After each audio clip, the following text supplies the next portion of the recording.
Well, Jake Paul versus Nate Diaz. It's set for August 5th. But there's that whole fight that just happened with Nate Diaz. You heard about this? No. Yeah, this brawl happened where he choked out a man during a street brawl. The guy actually sort of looked like Jake Paul a little bit. Oh, yeah. Yeah. So it's they're a little bit unsure if it's still going to happen. Why would that make anybody unsure? Why would that halt anything? I don't get it. I guess, yeah, you're right. I mean, if he gets Isn't arrested. that a Wednesday for that guy? Yeah, it's not like he's going to get 20 years for something like this. But then again, you never know. You never know. I mean, depending on how severe the injuries are, he might actually end up going to prison. Needing the fight to pay off. Well, I don't know. I'm just saying. Well, anyways, regardless of this whole fight that happened, because like I said, there is an arrest warrant for Nate right now. But that's a shame. Jake Paul versus Nate Diaz. How do you see this working out? Interesting, because Jake is. I don't go into Jake Paul fights and doubting him too much. I know he's got a hell of a left, and Nate gets hit. So there's that interesting balance. Nate's not the fastest cat, but he's efficient, and he's got a hell of a gas tank. But again, one of Nate's greatest weapons is his durability and his jiu-jitsu, which is not going to be on the table. Right, because Jake Paul's 4-0 against MMA fighters. Right. But he just lost to Tommy Fury. Which is not an MMA fighter. Which is not an MMA fighter. That's a boxer. What I was saying. I said if he fights a boxer that's, commensurate, then it's a little different. I didn't expect him to win that against another so boxer. you thought that he was going to lose against Tommy? Yeah, I think it was on this show as I mentioned it.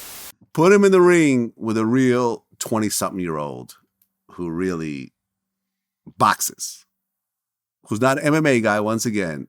Do you think that Jake Paul could continue this reign? Of course not.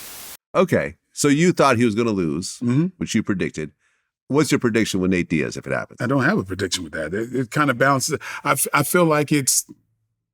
I don't know. I mean, that's one of that I think it's a good choice because there are things that counterbalance themselves.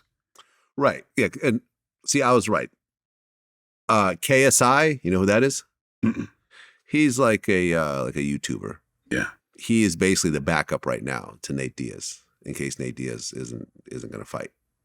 Okay. So you got, and I believe, did they already fight before? I think it's a weird situation. It's a weird situation. I really would like Jake to actually start fighting real boxers. I feel like all these little gimmicky fights with older MMA fighters, I understand it looks good on his record, but I don't feel like these are real fights. Yeah, Nate is 38. Yeah, there's the fights that people want to see, and I know a lot of people would like to see him fight boxers like professional boxers. I don't think that would be interesting. Why? Because he would lose? Yeah. Plain and simple, yeah. I mean, this is show business, and he's picked fights that made it interesting. I applaud him for it. Right. I mean, because it's brilliant. It's brilliant. You're going to fight somebody like Anderson Silva, and he won. And fight. I think it's just, yeah. Of course, there's people who want to see me fight somebody. Well, I'm like, okay, yeah, that's what I would do. Okay, hold on. Like Jake's, like you're a full-time actor that does MMA in your free time because that's your passion and everything else like that. Jake's primary job right now is a boxer.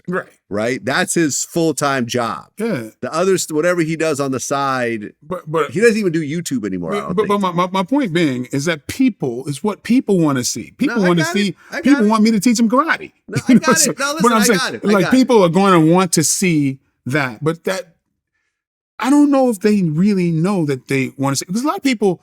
It's being driven by the spectators who don't really know what a liver shot feels like or what it is, and or they don't understand the weight differential. Of course, again, famously, oh, Bruce Lee could beat everybody. They're supposed to think that way. Ah, yes, this you know conversation. What I'm saying? It's they're supposed to think that Seagal can beat up everybody. Great, that's what you're supposed to think. There's a lot of ingenuity going into making you feel that way. That's why you buy tickets. So what people want, they want to see Jake fight a major contender, boxing contender. It's not fair. It's like almost like if I was a really good friend of Jake, I wouldn't be saying this stuff because it's kind of showing what's behind the curtain in Oz. But he's doing a good job with selling these shows because there's that what if. And I think this thing with Nate Diaz is another brilliant move because there's a what if. Because there's a what if. I mean, Nate could beat him or he can knock Nate out. Great fight. That's what you want to do. That's what that's what famously Don King and everybody else has done. You gotta sell. Oh yeah, you gotta sell that this Buster Douglas might beat Mike Tyson. You gotta sell that. The fact that it happened was like, oh shit, it actually happened, but it doesn't happen very often. So you just gotta be Ringling Brothers. You gotta sell it. Yeah, I mean, listen, he's worth $300 million right now. There you go. So, at the end of the if day, he was fighting legitimate boxers, no, he wouldn't. He would not be worth that. You feel me? Because he keep losing over and over again, Yeah, like Tommy Fury. Yeah.